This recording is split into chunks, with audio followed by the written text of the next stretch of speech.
განათლების სამინისტრო თითოეულ ბავშვს აძლევს ვაუჩერს მთელი წლის განმავლობაში და საშუალოდ ამ ვაუჩერის ღირებულება არის 600 ლარი. სკოლის ფორმები, რაც მე გითხარით, დაახლოებით 500 ლარამდე ავა ადამიანი თუ უნდა რომ 2 წყვილი ფორმა მაინც უყიდოს მიშულს მთელი წლის განმავლობაში. ეს თანხა რომ განათლების სამინისტრომ დაფაროს, სახელმწიფომ დაფაროს, ჩავთვალეთ რომ მოსწავლის ვაუჩერი უნდა გაიზარდოს 80-90%-ით. რაც ერთის მხრივ შეუძლებელია, მაგრამ მეორეს მხრივ თუ გაიზრდება, ბევრად უკეთესი იქნება, რომ სკოლების აღჭურვა მოხდეს რესურსებით, სპორტული სივრცეებით, საგნობრივი კაბინეტებით და მასწავლებლების თქვათ გაძლიერება და გადამზადება მოხდეს და არა ტანსაცმელში დაიხარჯოს ეს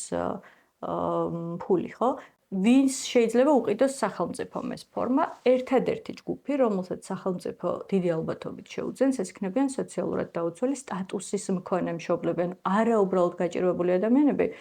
არამედ ვისაც სტატუსი აქვს და ესეთი ბევრია, მაგრამ კიდევ უფრო მეტია, ვისაც რეალურად არ აქვს საშუალება, რომ აი ამ ხელათანხა გადაიხადოს